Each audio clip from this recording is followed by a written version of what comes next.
Ready, Matt? Yes, I'm ready. Cool. All right, brilliant. Hi, everyone. Thank you for joining us. It is with great pleasure that I introduce Mateusz to all of you. Mateusz is one of our heroes in the Oxbridge-AIx community. He's been fantastic since I got to meet him last year. I've really thoroughly enjoyed my conversations with him. I'm really excited about today because this is a topic and this is a subject that is so relevant and important to all of us.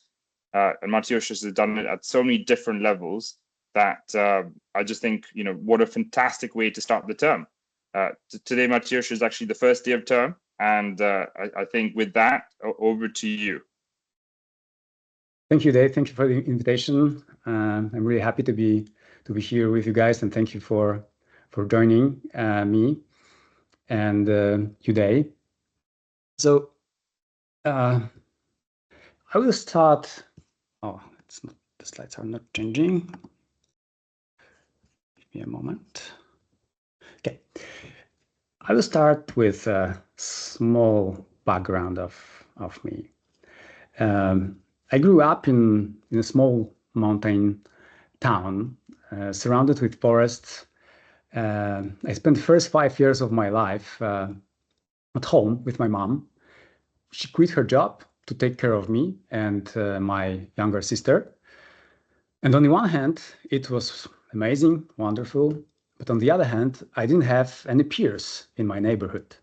So I went to a preschool when I was 6, and I was in shock. So many kids, so loud, I didn't know what to do. And I was quite shy and quiet kid. I read a lot, books and comics. I played with my friends, but usually the social interactions took a lot of energy from me.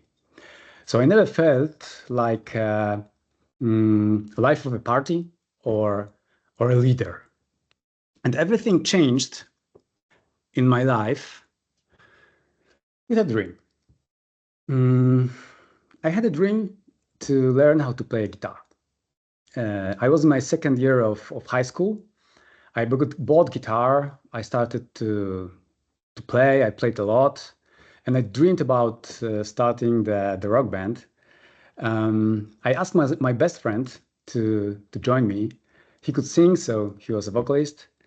And step by step, we completed the whole band. We started to rehearsal. And after a few months, we had our first concert. And it was a disaster. I was so stressed that the whole time I was standing on the scene and looking at the tip of my shoes and almost not moving. But soon we had another one and a lot of rehearsals. And during the high school, we played a lot, and we even played on our prom. So I still was quite insecure, but at least I gained some social skills and I was used to deal with people. But my rock career ended by accident, by misfortune, because my parents went broke. And I knew that it will be impossible to actually make a career and make any money by being a guitar player back then. It was a different time. So I decided to start something on my own. I couldn't imagine working for someone else. And I started to dream about something new, about a new company, about starting my company. And once again, I called my friends and I told them, hey, let's start the consulting business. And they said, yeah, why not? And I didn't know that back then, but by accident, by chasing my dreams, I started to be a leader. I wasn't the best one back then, but I convinced some people to join me and then to do what I wanted them to do, like to start the band and then to start first company. And the first company was also a disaster. We failed, but it started the process of me becoming an entrepreneur and learning how to inspire people, how to convince them to work with me. After a few years, I had my first success. I sold my small pay-per-click agency. Oh, someone has to mute, I think. That would be great. And in 2010, I co-founded a software house that we scaled to 50 people. And after 4 years, we sold it to a strategic buyer. In 2015, I co-founded Woodpecker, the sales automation tool that helps small and medium companies to automate sales and get new clients.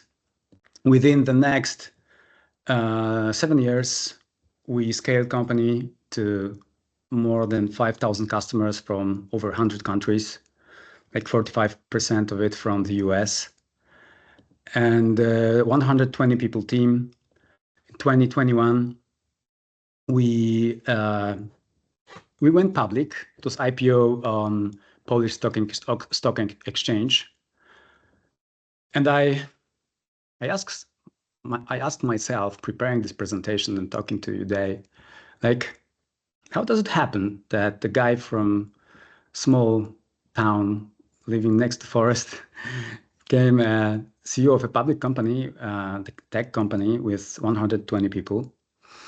And to be honest, I don't have the exact answer, but I believe that like leadership is more art than science, and there's no one solution that will fit all. But there are some lessons I learned during the journey, and I want to share today some of them with you.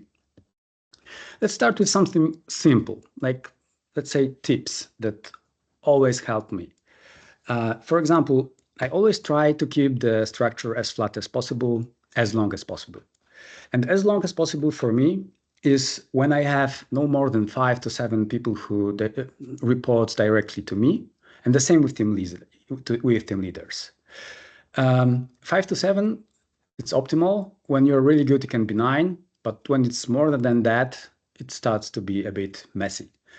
And people knew that even in ancient times, in Roman army, as far as I know, there were people who had only 10 soldiers below, and then the other one who had 10 soldiers who were leaders of the 10s below them, and so on and so on. So they were able to scale the whole organization and big army, keeping very similar proportions. What also helps me a lot is having a daily morning meeting with a quick update and quick synchronization with people I work directly with.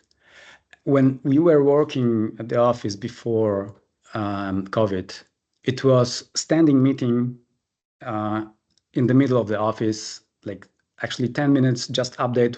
What have you done yesterday? What are we going to work today? Do you need something from me or from others?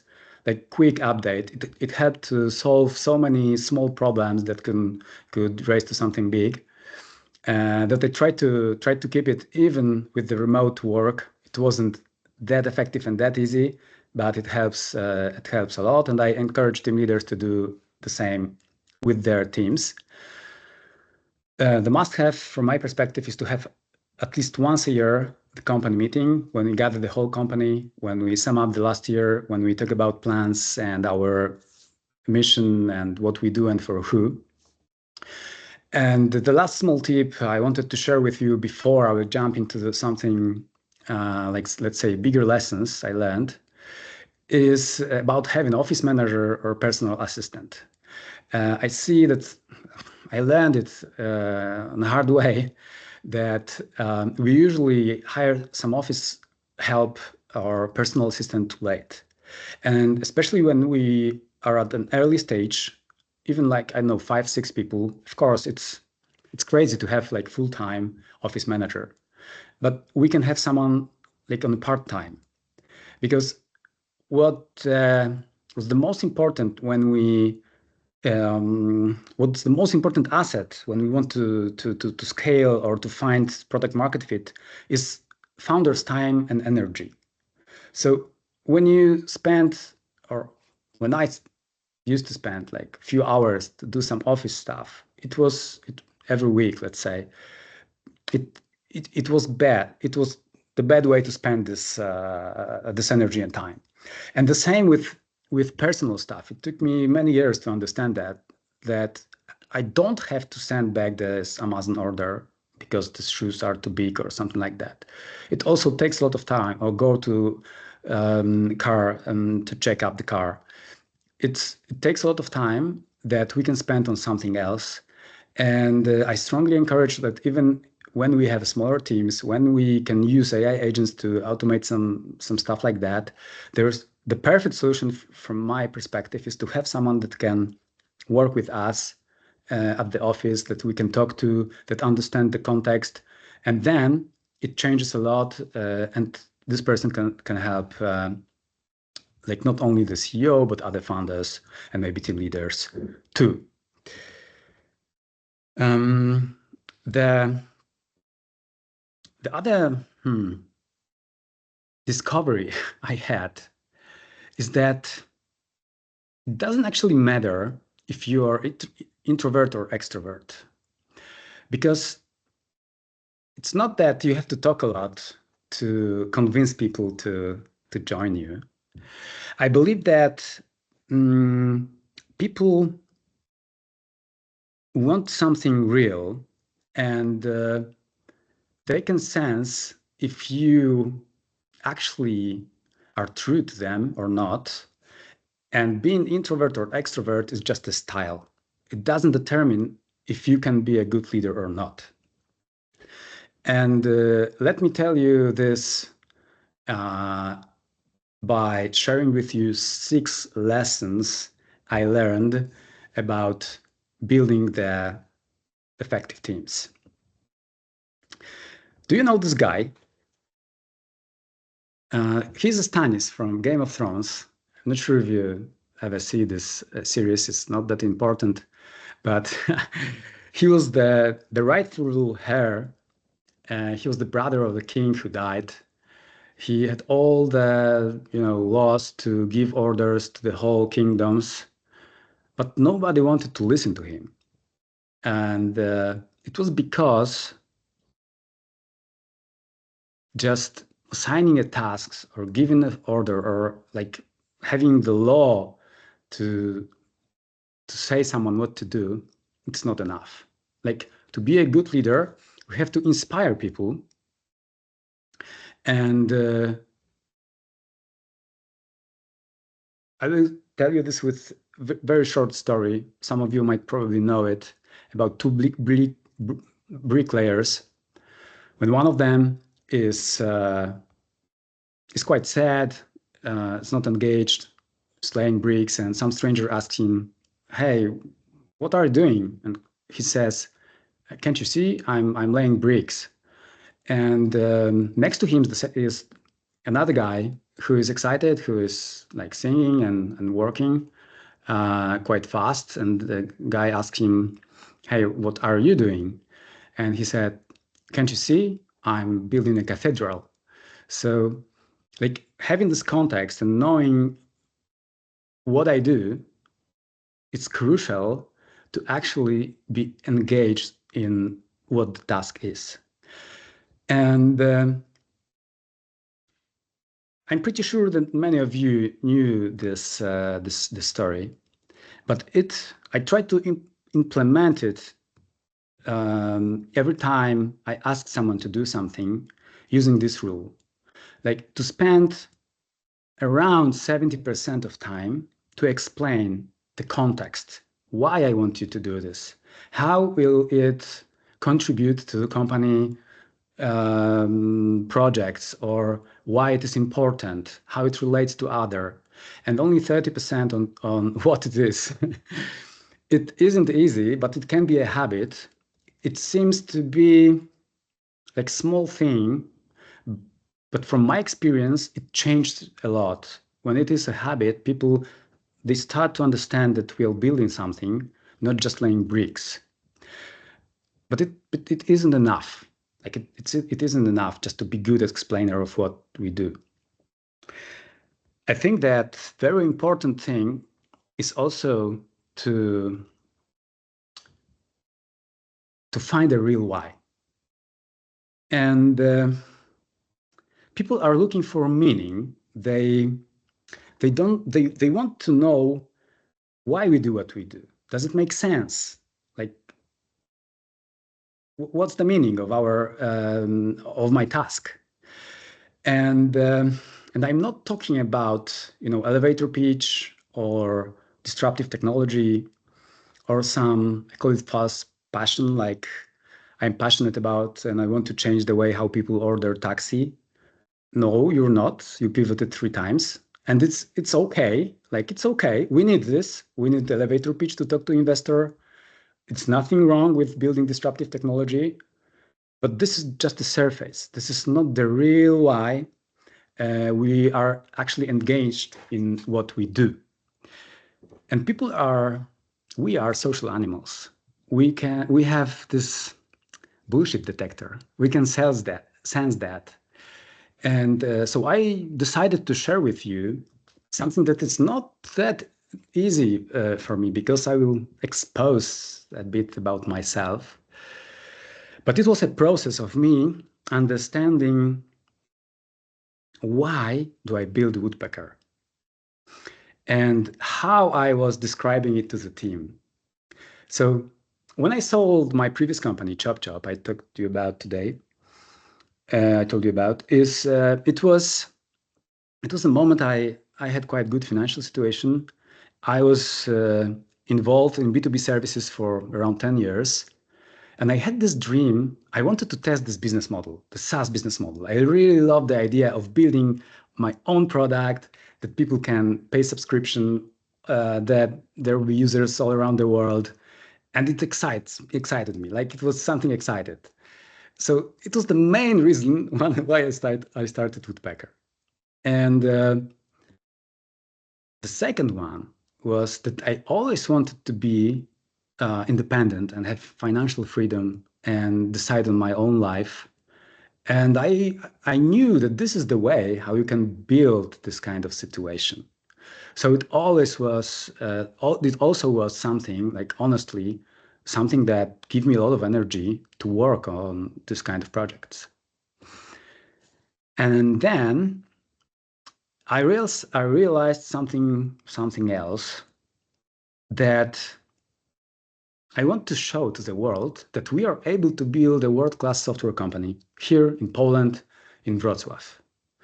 And Poland is now a developed country.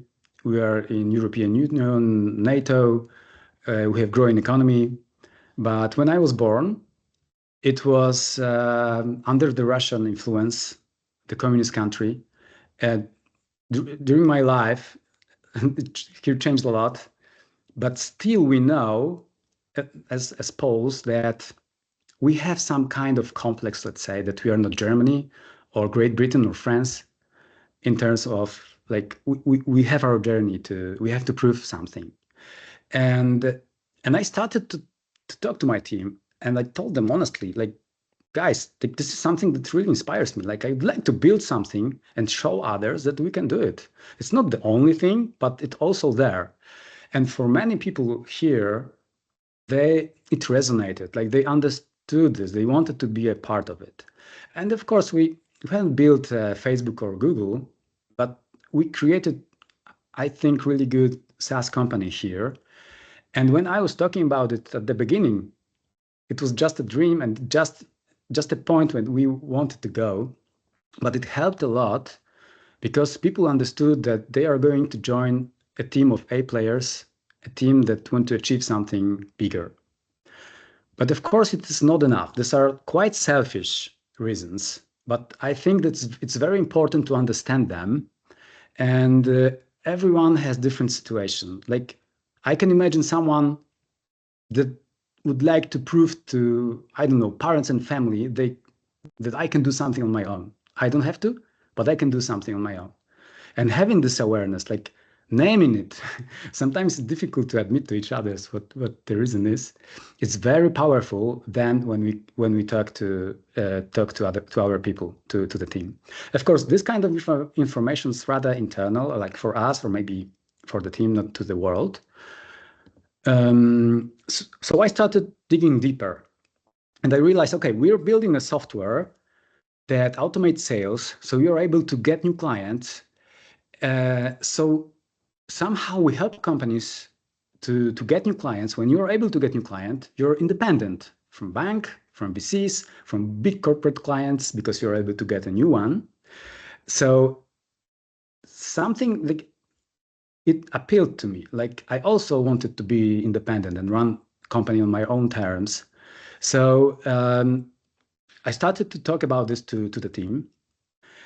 And I saw that they understand, okay, so we are not just building a piece of software, but there is something else. But it wasn't enough. And I had a lot of conversations with our customers. And I realized that there is a pattern I wasn't aware of. I talked to one of our clients from Spain, and he told me his story, like that he was working at a big agency. He always dreamed about starting his company, and he decided to do so. He used Woodpecker. Woodpecker helped him to get clients, and he started, and now he has like really nice startup. And then I talked to a customer, Enrique from Brazil, and he said like very similar story. He used to work in a corporation. He wanted to start something, and he used Woodpecker. Woodpecker helped him at the beginning. And then I heard the same story from Will from the US, that he was at the university. He started with a few. He tried with a few startups. They failed, but the next one succeeded, and Woodpecker was a part of it. And I realized that we help people, not only companies, but people, entrepreneurs, to be independent and to live on their terms. Because when they have money, when they have companies, when they can get clients. And what I realized, and was very funny actually for me, is that this is my story. I helped myself from, I don't know, 10 years earlier. So, it took me at least 2 years to actually articulate that. And a lot of honesty and a lot of uncomfortable questions I had to ask myself, because it's easy to use this elevator pitch, but it's not that easy to admit to some elements that are actually important for us. But I started to use it on all onboarding meetings, new people onboarding meetings, not customers, of course.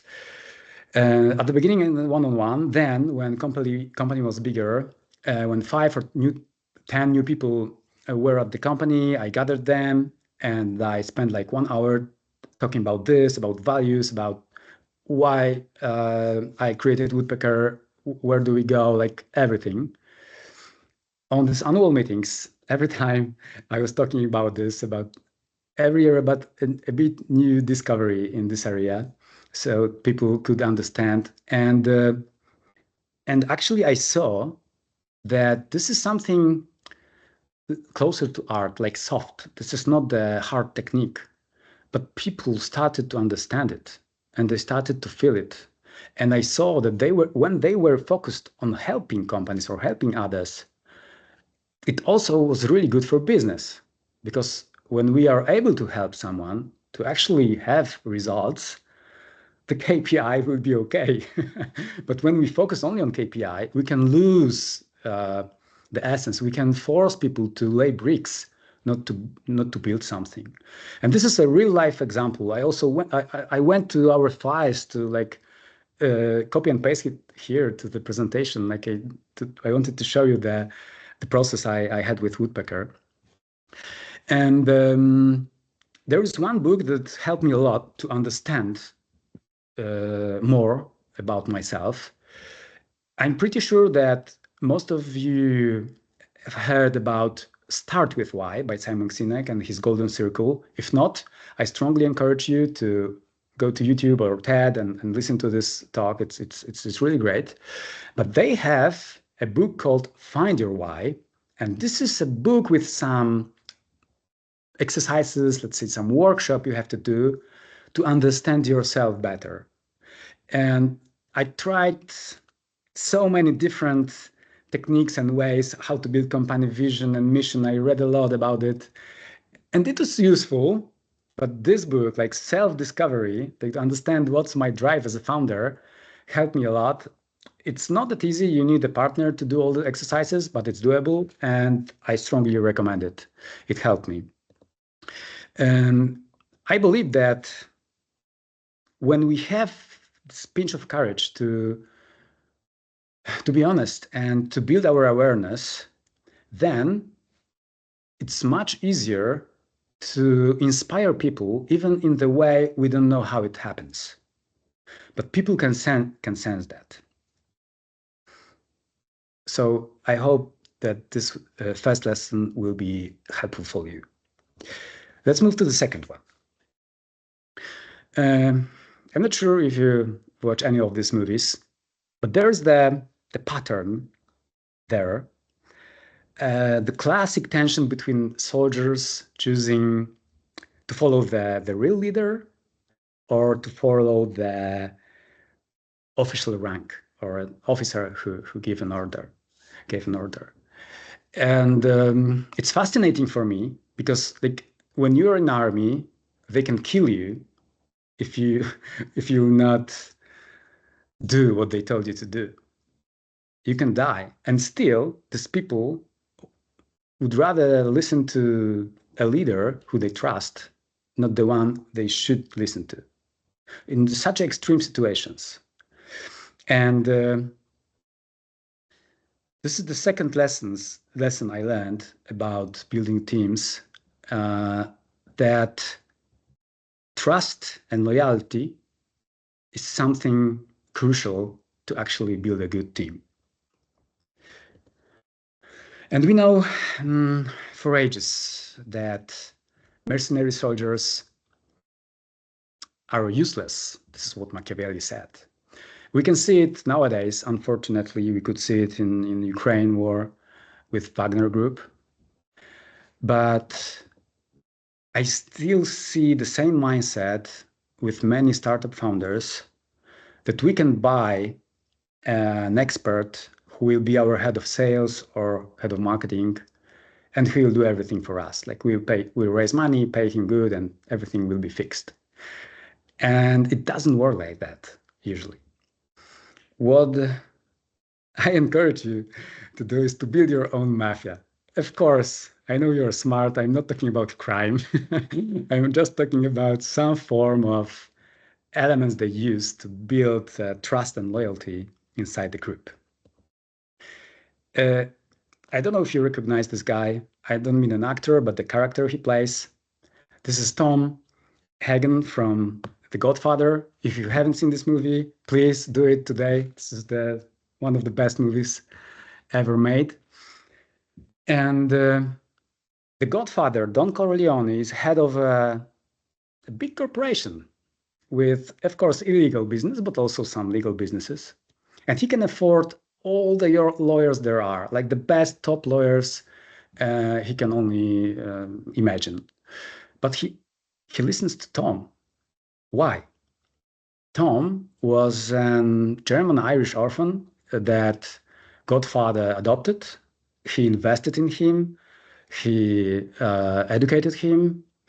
And he knew that he can trust him more than the best experts out there. And he was right. It's probably not 100% bulletproof, but the probability is much higher. And this is what I think about building mafia rather than Excel file. Of course, we cannot do the same with startups, but we can use some elements, like thinking of giving people place to grow.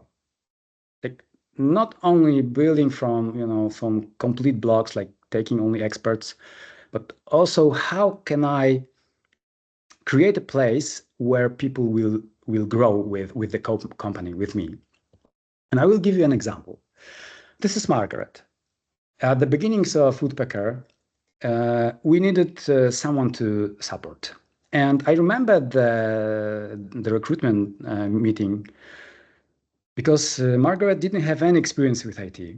she was a law student, but I saw something in her. Like she was smart, she was sharp, she was brilliant. I could feel it.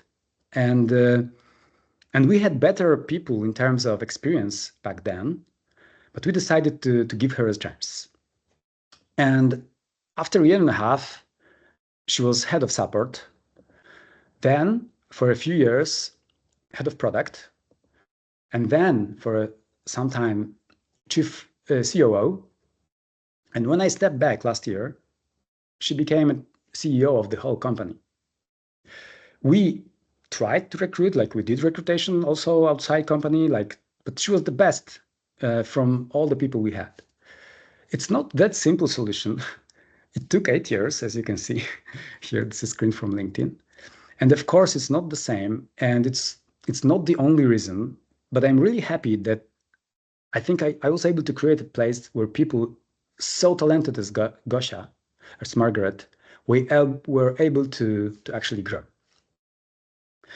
And of course, we cannot build the whole team around only talents. We need some experts too. And my rule of thumb is that 50-50. Like, of course, it's not that easy, but in general, trying to have some experts and also some people that will grow with their organization is, from my perspective, perfect solution in the long term. In the short term, not always, but in the long term is the perfect solution, because these talents, they're going to be a backbone of the whole team. When you scale, then you scale with them usually, because they are engaged in the company in a totally different way than someone who joined with a lot of experience, but didn't have the same journey inside company. And the next lesson I learned, it wasn't an easy one, is that when we have to choose from an expert that is not a good team player, but it's great, it's perfect, like he's amazing skills. And on the other hand, we have someone who's just a talent with no experience. It's always better to choose the talent. I don't like to use the word always because, but from my perspective and from my experience, it's like that. Because I believe that this sentence that culture eats strategy for breakfast is true. Like, having an engaged team is much more important than an expert who will destroy the team somehow. It's very difficult. It's very difficult to implement, but in general, it always ended up like that, for me at least. Okay, let's move to the next lesson.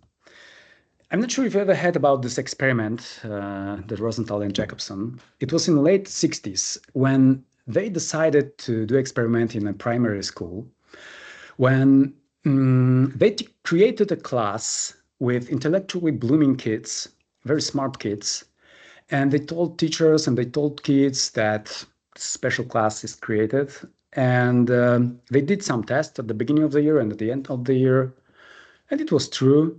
The results were much better at the end of the year with the specially created class with intellectual bloomers. But the experiment was about something else. The kids there were chosen randomly, and teachers didn't know that, and kids didn't know that. Teachers started to believe in the kids, and kids started to believe in themselves. And the data shows that it works. Like, it's a magic. It shouldn't work, but it works. And this is the next lesson I wanted to share with you. I learned that there is something extremely powerful in saying to someone, I believe in you. Like, I believe you can do it. This is so simple. We forgot about it very often. But it have to be true. It have to be true. And I wanted to share with you another example or story. This is Kathy. She used to be an athlete, like ex-gymnast, competing in competitions. And when we were starting, I started one SaaS project that before Woodpecker, to learn the business model, it failed. but it was also a great experience.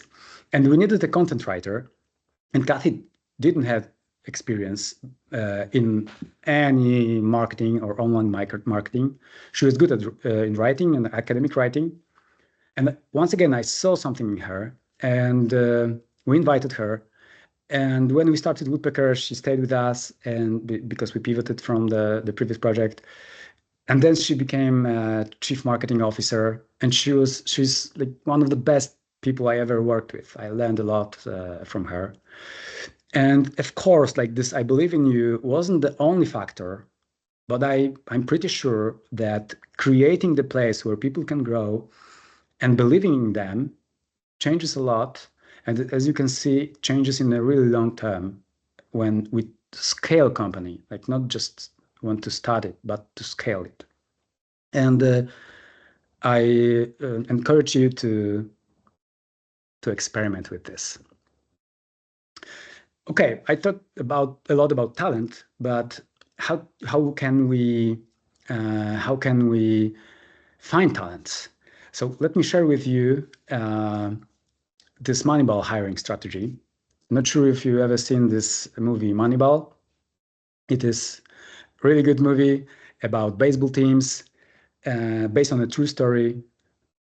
They changed the way how they were looking for people. Like they used data to find really great players who can contribute that were very often overlooked by others, scouts. Because, for example, other people were looking, oh, he's not handsome, he will not look good on our baseball cards, so maybe we shouldn't hire him. And they said, whoa, he has perfect stats, let's hire this guy. And it sounds funny, but I think that we as startup founders very often do the same. Like we want very experienced people with perfect education, and this is great, but this is not the only way. And I wanted to share with you like simple technique I use. When I see someone who mastered any instrument, like I'm not talking about learning 3 songs, but like really playing well on something, or being really good at sports on a professional, semi-professional level, it's great indicator. Like these people will probably be better team players than someone with better education or with better experience, because they have something that's very difficult to build, and they needed to build it while they were learning this kind of skills. And the next lesson is to not manage. I'm not sure if you know this guy. It's called Mr. Tyler. He created this scientific management idea that we should manage people. It was great, brilliant when we were working in factories, but now we are not. And I think that as leaders, we shouldn't be focused on goals, procedures, and control, but we should rather focus on direction, values, and trust. When we set the direction, where we want to go, and give people values like what to use when I decide, and give trust, then the magic happens. And once again, I'm not saying that we do not need goals. We need them and procedures and control everything, but it shouldn't be the most important part. I told you a bit about the direction. I want to tell you a bit about values. Just 2 quick tips. The values are not like 3 sentences we have on a wall. This is what we do, not what we say. Quick example. Someone failed with a project. Someone did really big mistake. And what do you do as a leader? Are you dissatisfied and maybe even gently passive-aggressive to him because you didn't like it and do it in front of other people? Or will you say, hey, John, I know it failed. I'm happy that you tried to find a new way to get new clients. Let's learn from that and start something new. What are your thoughts on that?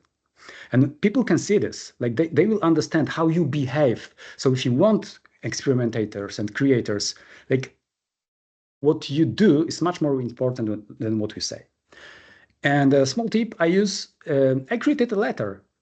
I gave it to every new employee, they read it, and then we talk about it on a company meeting. For example, follow the common sense, instead of procedures. When you see that something should be done differently, do it, and that's it. Or that we trusted each other and stuff like that. And the last thing I wanted to share with you, and this was the most important for me, is to change the mindset from like just building the team from the puzzles or blocks or Excel cells to taking care of your people. When you are part of my team, I will take care of you. Like I will think, how can I make a place where you can grow?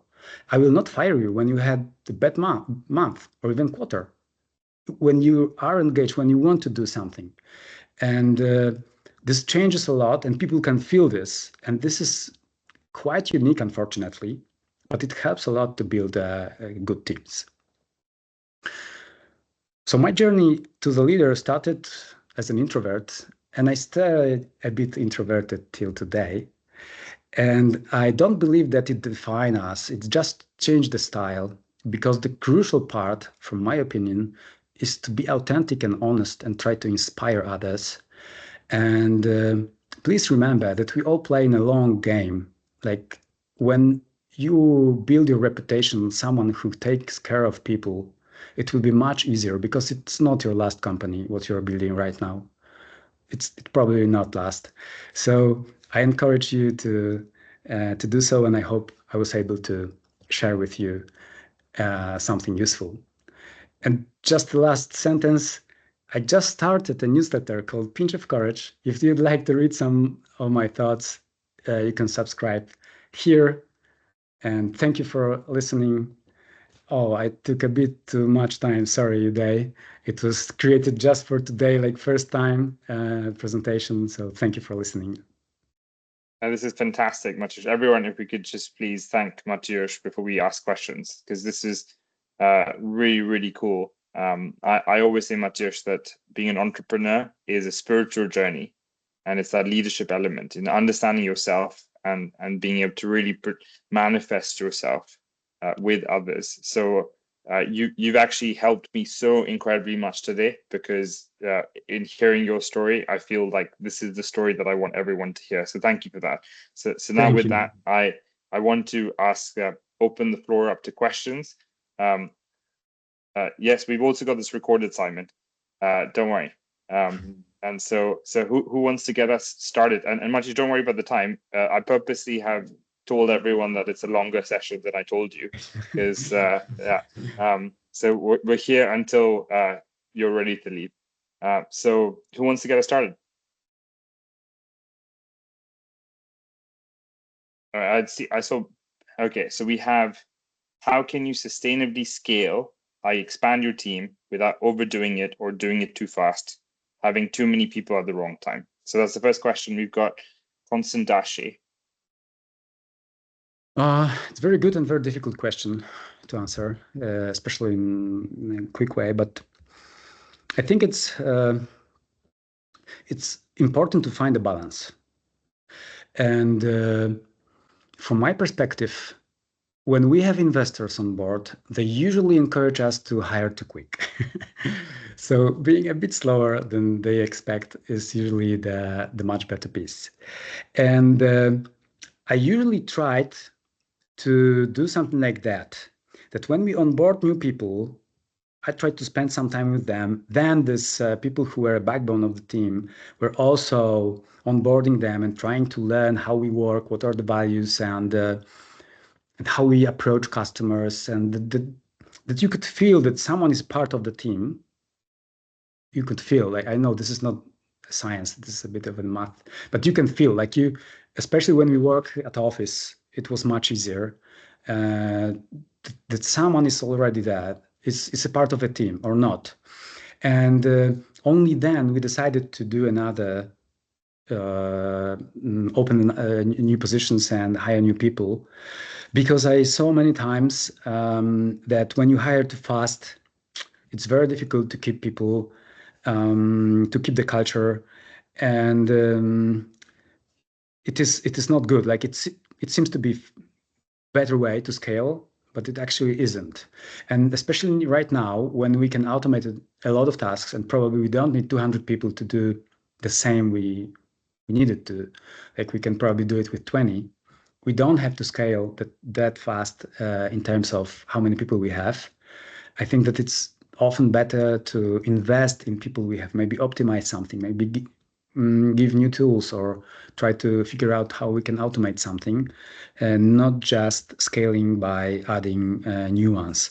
I'm not sure if I answered your question, but this is like the general approach I usually have. So thanks so much. I'm going to ask Constance, who asked the question, if you could introduce yourself, and because as Matthias was talking about trust, so Matthias, my research was on trust, my thesis, and the most important thing, or one of the most important factors of building trust is getting to know people. So in the community, we are built on support, collaboration, and trust. So I'd love everyone who has questions, feel free to ask, put the mic off, introduce yourselves, and go for it.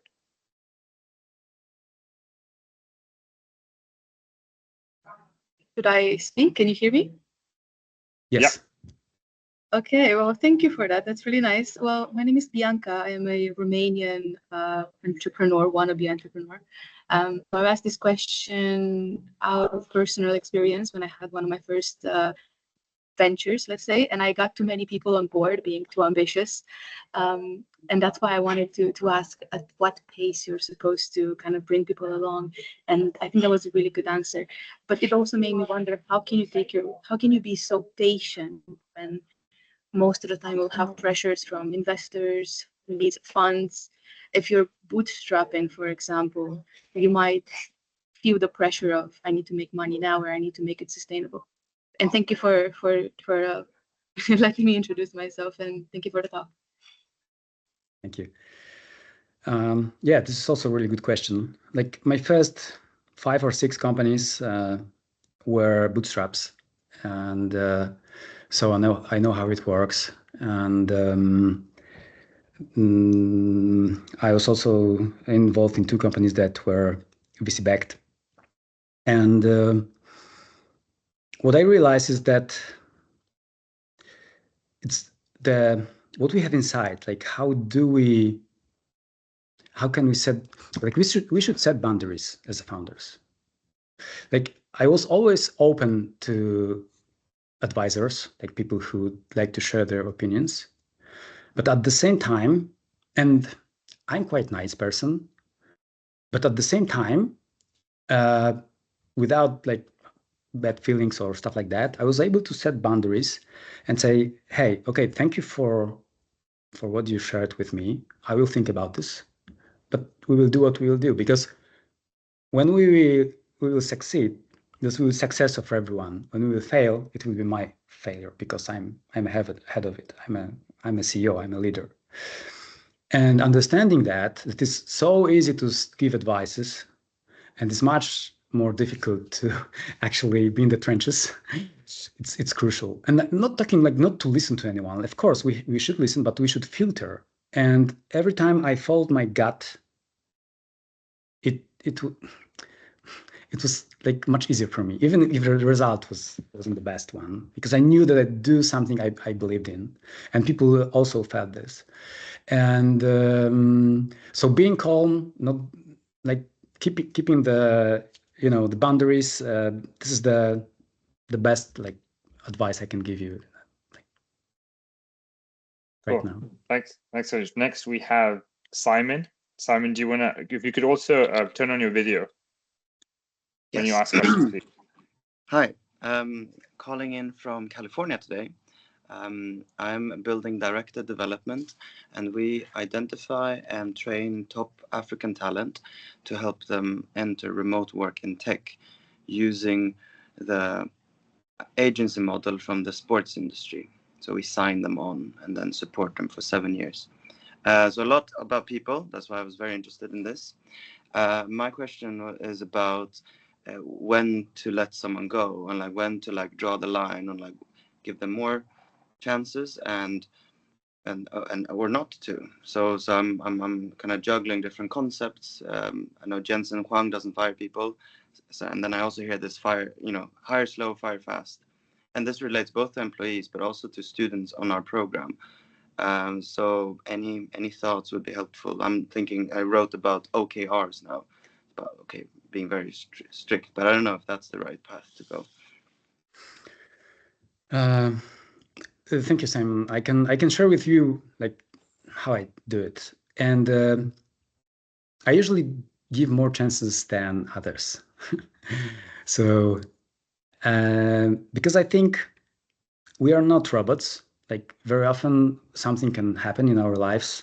Like, I don't know, someone close can die, or we can have some health problems, or, there are so many things that happens in people's life that when you are aware of that, when you talk to someone, when you see that there is a reason, like they are not that bad people, like they work with you 2 years and they delivered and they have a bad month, like keeping them in the long run changes a lot.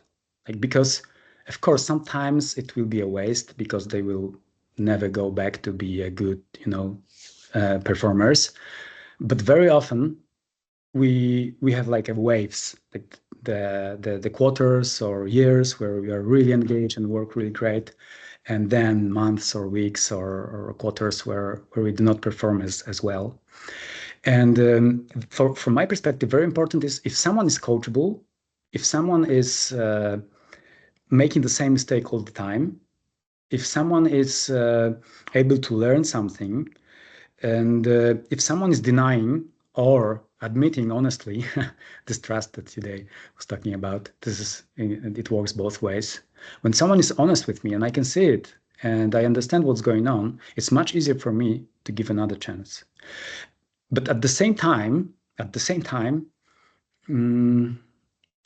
when I say, like, you have like 3 months right now to improve, like to change the way how we do something, and if someone is not doing it, I will be the first person who will like end the relationship, like fire someone, because I know that at the same time we have to be tough. Like, we have to show other people that we care about our team members, but there is a limit. And I have this example, like, imagine that we used to be when there were gatherers and hunters, and we were sleeping in the village, and there were 4 people like looking if there is no enemy or tiger, and one of them fell asleep. So you can say, hey man, like, why you cannot do it? Like, okay, but it was once, like, you should learn this. But when it happens again, I would be the one that will cut his head. Of course, not literally, but you know what I mean. Like, it's because the whole village will suffer because of this kind of behavior.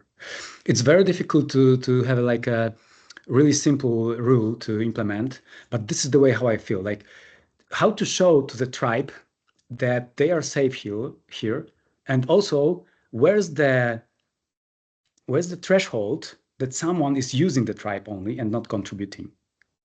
This is the way how I try to look at this. It's so important, Matthias. Sorry, Simon. Yeah. Matthias, could you? No, after you, Simon. I said it was great. Thank you.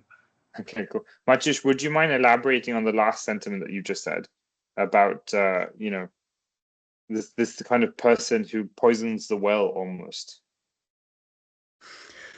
How do we spot them? What do we do once we found them? Because often these are very charming people. Oh, that's a great question. Thank you, Day. Yeah, it's like the bad apples, yeah, so they can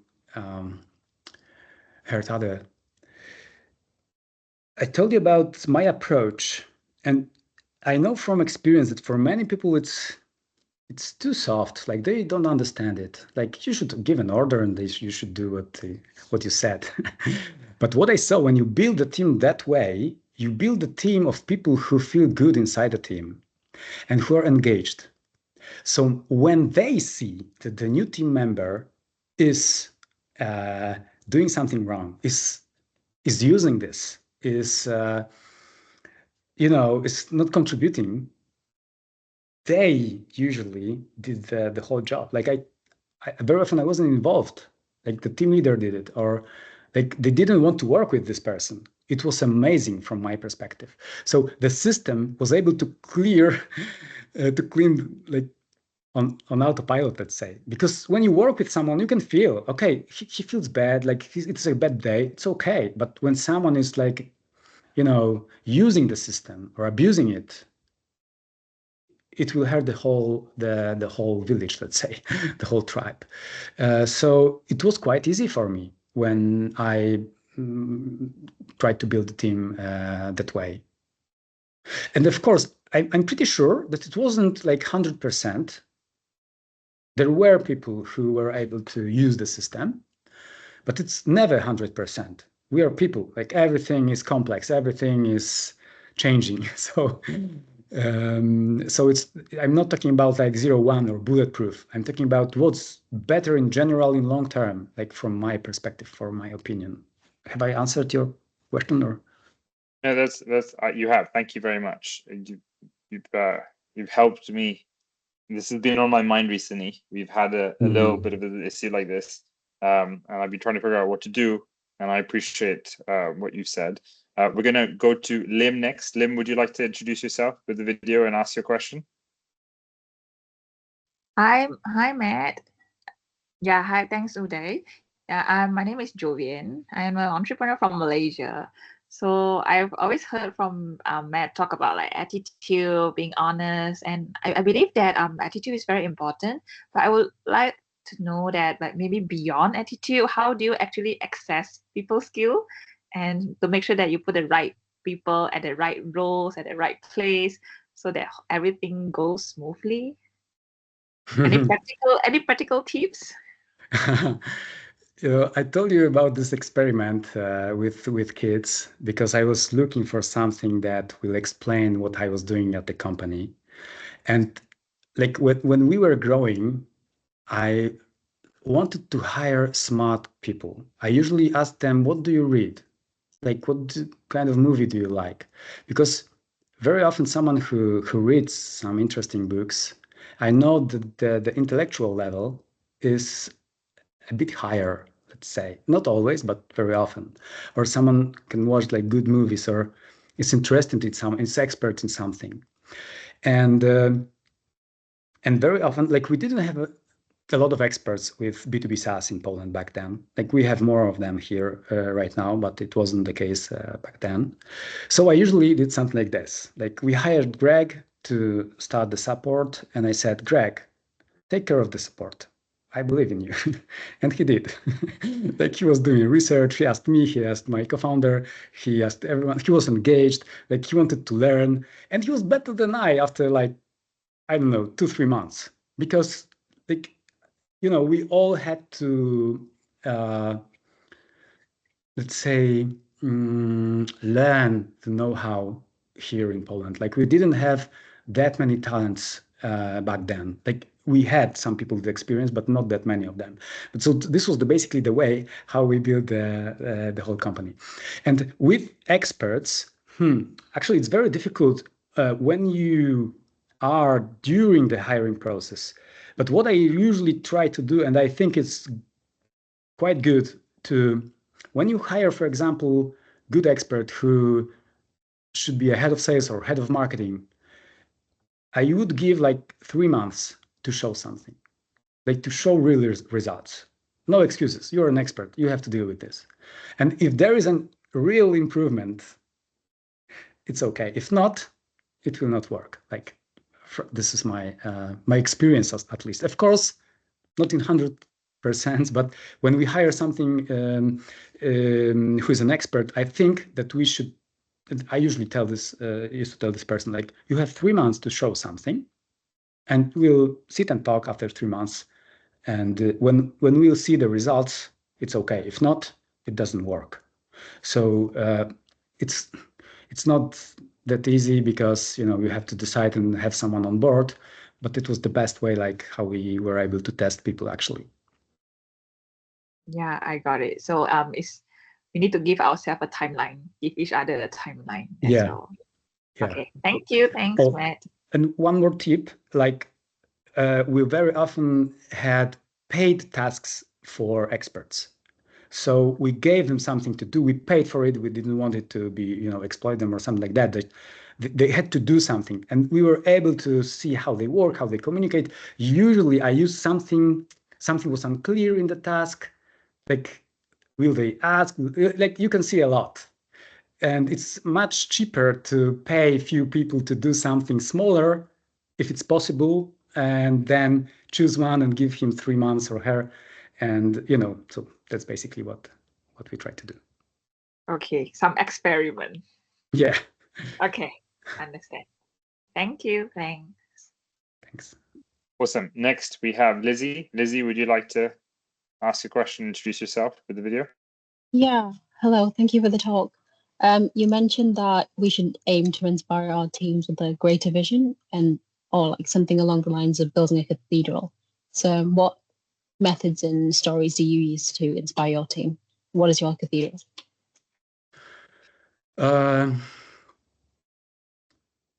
tried to answer this question like during this let's say 6 lessons, and I think that the most important one is to actually be aware what are like my personal motivations, and then like who do we serve, like who do we actually help with what we do. And it was crucial for me. Like I wouldn't like to be involved in a company that's not doing something good for others.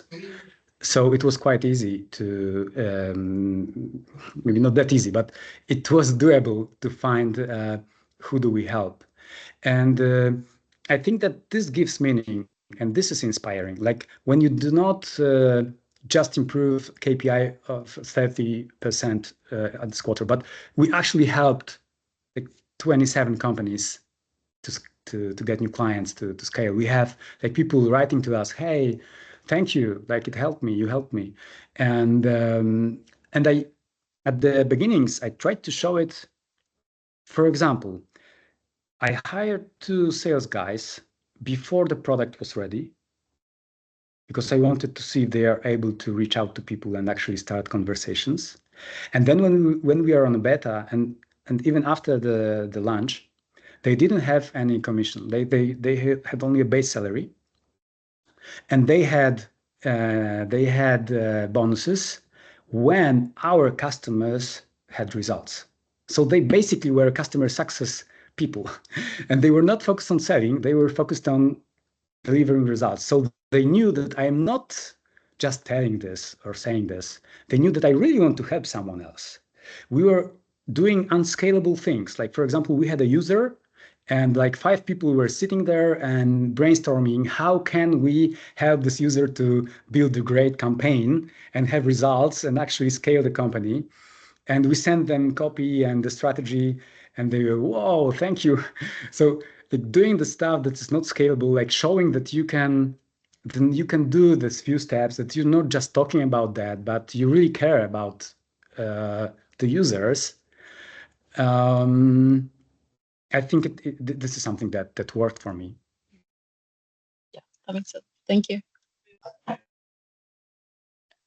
Next, we have a question from Adam.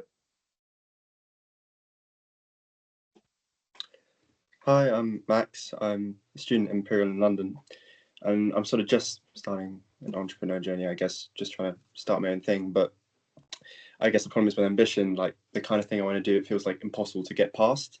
I don't really know how to approach it. And also, if I get it wrong, it has significant implications as well. So I guess, how do you approach sort of technical hurdles, and like, is it mindset, adaptability, or what do you go in to when you meet a really hard problem? You mean when you decide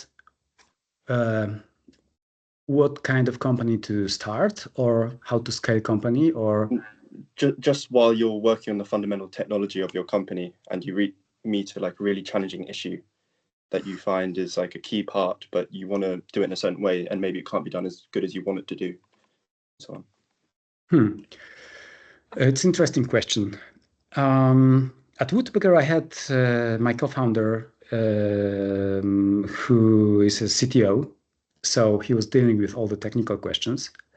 But from the business perspective, we usually try to find the ICP, the ideal customer profile, who can benefit from what we already have, and treat all the technical obstacles we have with the new features, with new elements, as okay, we can build this, and maybe it will increase the number of companies we can help or reach out to. But who can benefit from what we have right now? And we started to sell Woodpecker at the beta when I wouldn't buy it. Like, it was terrible back then. But people started to buy it and use it. So sometimes it's in our heads. Like, if you have something that you have already a few clients, you can probably scale. When you have 10 clients, you can find probably 100 more.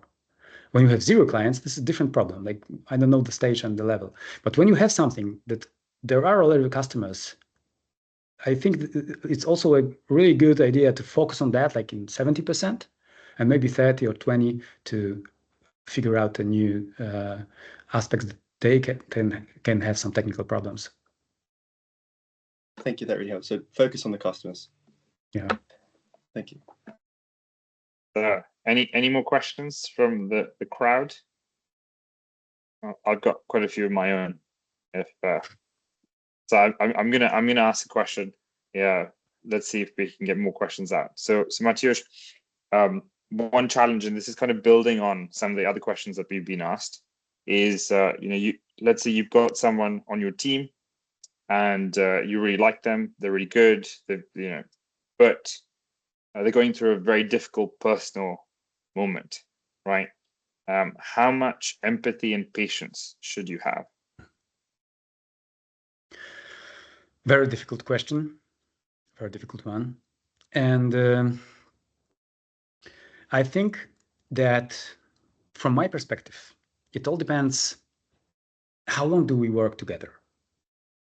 That if it's someone on I don't know, the first 2-3 weeks, I don't have much empathy because I don't know this person. Maybe it's true, maybe it's not.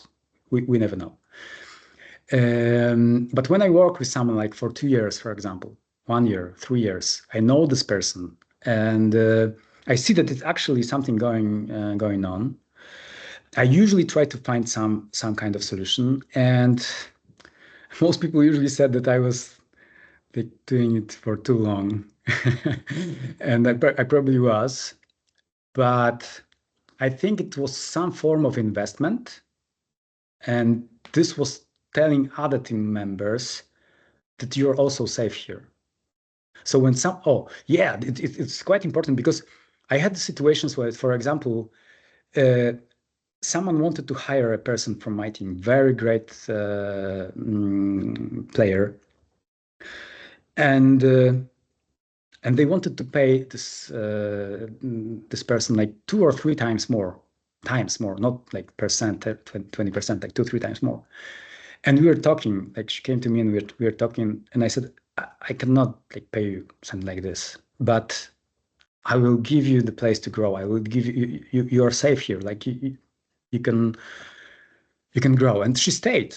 And after some time it paid off, of course. But this is the message, like helping these people is a message, like helping sometimes too long is the message to the team, I care about you. And I don't know like where is exactly the moment. I usually feel it, that this is enough, like this is too long. And I also try to give someone some time. Like, for example, you have 2 months to find something new, or 3, and pay for this 2-3 months. But that's it. I'm not sure if I was able to answer you. It's a very difficult question. Absolutely fantastic, Matt. No, it is very difficult, but it feeds into what you were saying in your talk about taking care of your team. It's like, and it's our responsibility as leaders. It's so Rob wants to ask a question. Robert. Yes. Hey, Uday, how are you? Great to see you again. Yeah, doing well. Glad you could make it. Yes, sir. Matt, thank you. Thank you for your insight in this meeting. One question I had in respect to allowing employees to grow, to be able to advance through different positions. How do you deal with the opposite scenario where perhaps somebody may want to take a position that they're not qualified for, but they see other people within the company advancing and feel like they should be given a shot?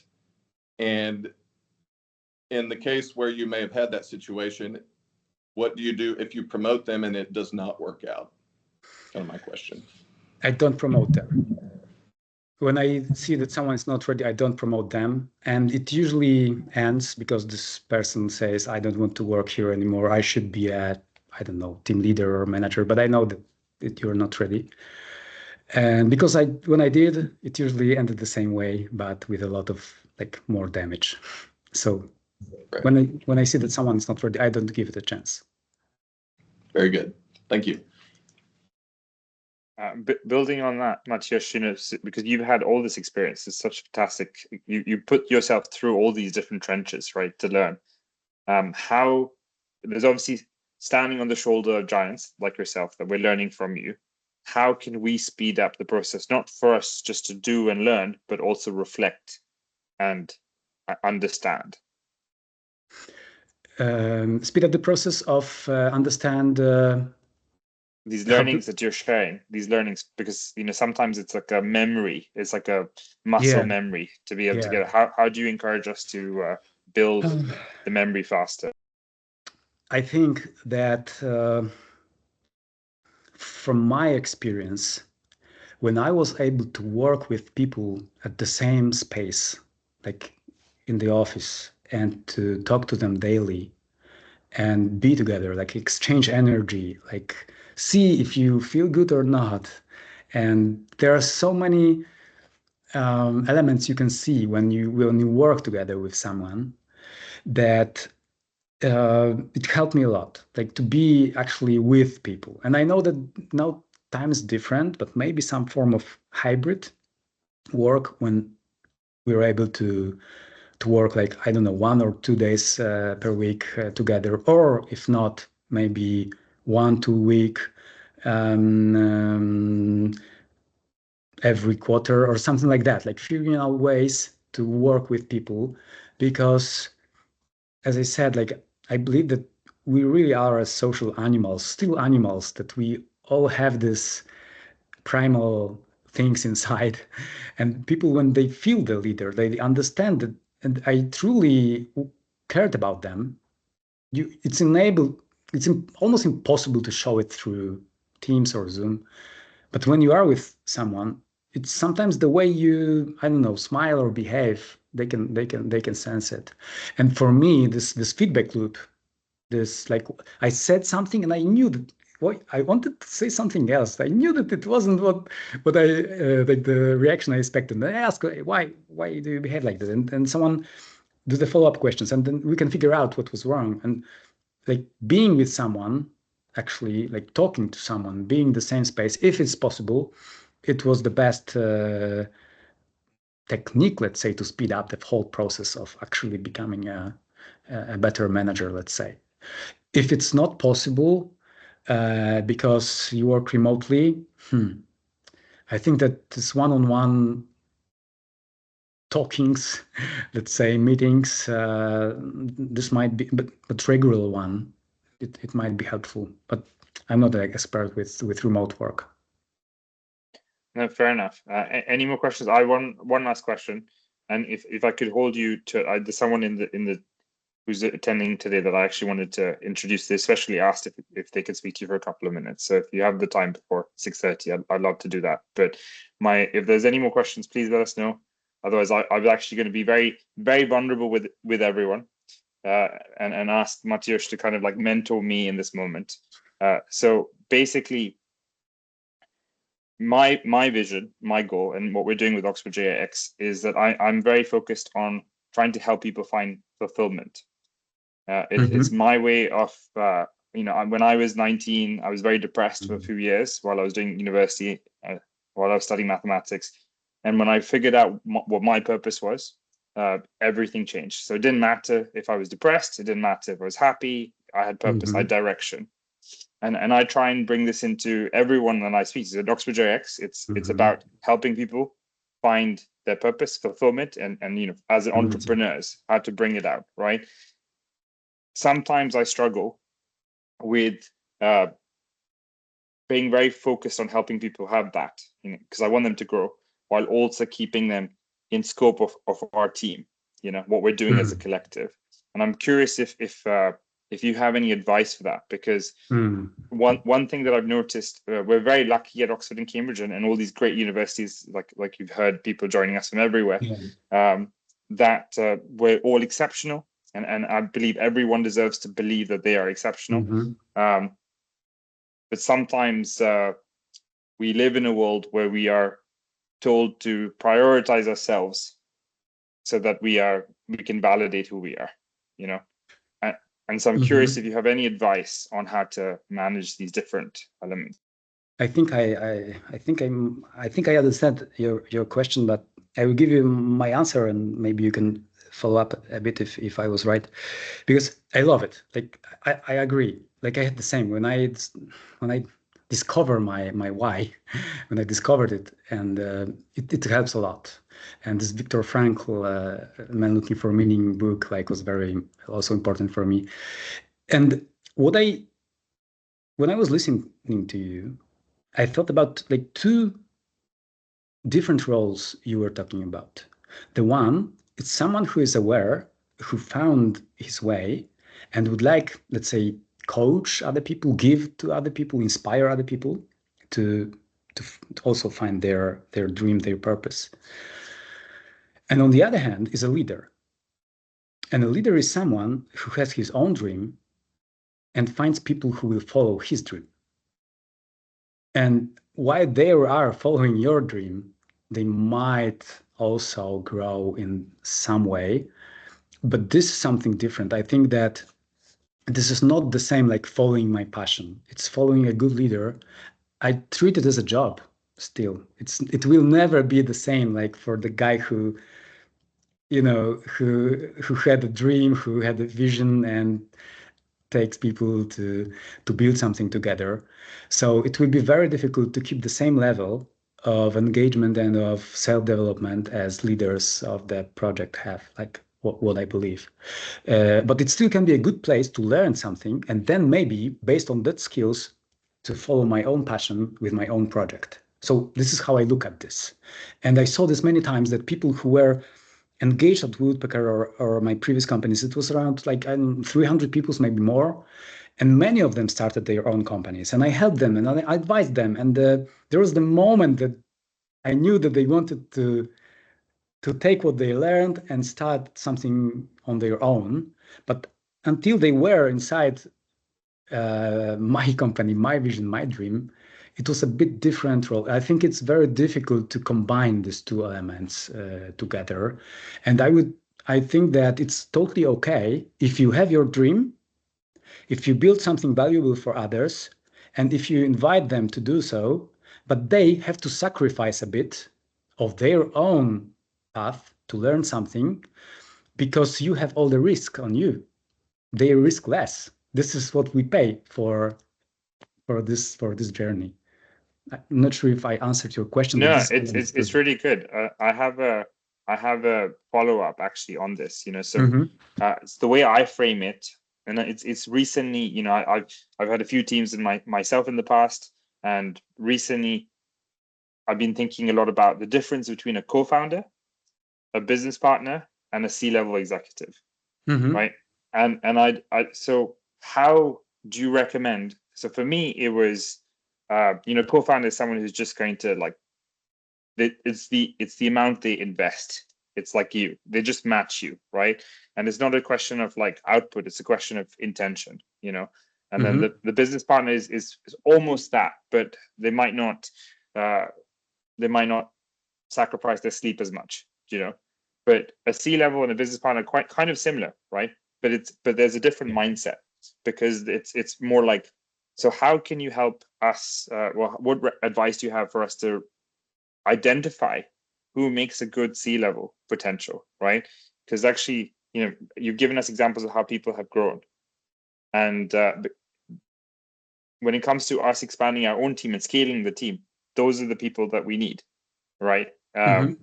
We need everyone. We need a great co-founder because we need someone to hold our hands, and we hold their hands, and have that sense. But I would love your opinion how to recognize those people who will want to grow with you, will want to, and then in doing so, in doing so, that your dream becomes their dream. I was in Philippines recently, and I was so lucky. This massive conglomerate, the CFO had been with the chairman for 50 years. 50 years, and she absolutely lived and breathed. I mean, the people follow the number two. It's like, and so everyone followed her. So I'd love to learn this from your experience. This is a great question, and I have actually one answer that worked for me, because when you talk about like spotting the talents inside the team that can be on the C-level, what I usually do is, as I told you about this example of Greg, who was first support guy, and I told him just to take care of support, and he did. This is what I do. Like, I try to give a task to a person that is doable, but it's quite difficult for them. And then I see, and there are people like Margaret, that when I gave her a task that was really difficult and she did it, and then I gave her a task that was more difficult and she did it, and then another one and another one, and she became a head of product here, and then chief operational officer. And I was testing her, giving her more and more responsibility and more difficult tasks to do. And I saw if someone is able to, like, doing it step by step, like taking care of something, like, of course, if it's someone on an entry level, it's a small task. But when it's someone you think might be a good C-level, but you don't know, it is like, you think maybe 2 steps before that, I would give a project, not the promotion, the project, to do something, to deliver something complex, something you know that it's a bit a stretch for them. And if they are engaged and do it, maybe you need to do it 2 or 3 times. It depends of the scale. Like, this is what I did usually. And then, like, it's quite clear. It's easy decision. Like, this person becomes the C-level, like, along the way, and you just say, okay, you are C-level now. They're usually doing this kind of projects. If they fail, they are able to have, let's say, dignity. I don't know how to name it. Like that. Okay, this was just a project. Like, you go back to your regular field of what you do. So this is the way how to not say burn people, like to give them the chance. They even don't have to know that. Most of the times, I never said, oh, I will test you. Of course not. I said, hey, listen, like, I think you can handle this. Like, I need you to do this, and why, and then we will see, and that's it. So this was the best way from my perspective. Then you see that someone is actually on this C-level, and you just give the title. Cool. Thank you, Ventus. We have a question from Natalia. Hello. Sorry, I'll turn my Ron. Thanks so much for your time. I was just curious, given the title of the talk, sort of as an introvert, I also identify as an introvert. And I'm curious if at the beginning, when you were pitching your business, pitching yourself, that you found that uncomfortable, and if so, like, how you pushed through that over time, or if there are any techniques or tips that helped you over your journey. Really good question. Yeah, I told you about this concerts and rehearsals and the band, because I realized that this, like, when I was exposed to this kind of situations, it was quite like a muscle. So every time I practiced it, it was getting easier and easier. And this is quite hardcore way to learn or to strengthen yourself, but it worked for me. Like, what I saw is that I was a bit hardcore. Like, when I went to this first concert, I was so afraid. Like, I couldn't, like, breathe there. But the second, the third, the fifth, it was much easier. So I wasn't doing step-by-step process, and I don't recommend maybe to be so hardcore, but exposing myself, like even this pitching investors or talking to people, it's difficult at the beginning, but when we are getting used to it, it's getting easier and easier. Anything, like it can be demo for a sales demo or hiring someone or talking to investors. Every time we know more. When I was well prepared, when I was experienced in the field, it was much easier for me to actually do it. And I did a test like 2 years ago, and they showed that I am like a bit more extrovert right now. I was hardcore introvert, and I'm a bit more extrovert. So it changes with time, and we just have to work on that, I believe. Well, thank you. Awesome. Any more questions? Okay, with that, everyone, if you could please help me thank Maciusz. This has been an incredible session. As I said, what an incredible way to start the term and get everyone excited with spring about how to lead. Maciusz, if you don't mind just staying on for a few minutes if you have the time. Of course. Thank you very much. Cool. Thank you. And also, guys, we're going to be bringing Maciusz to the UK hopefully soon. So I'll keep you posted. But he's very excited to come and meet all of you. Thank you.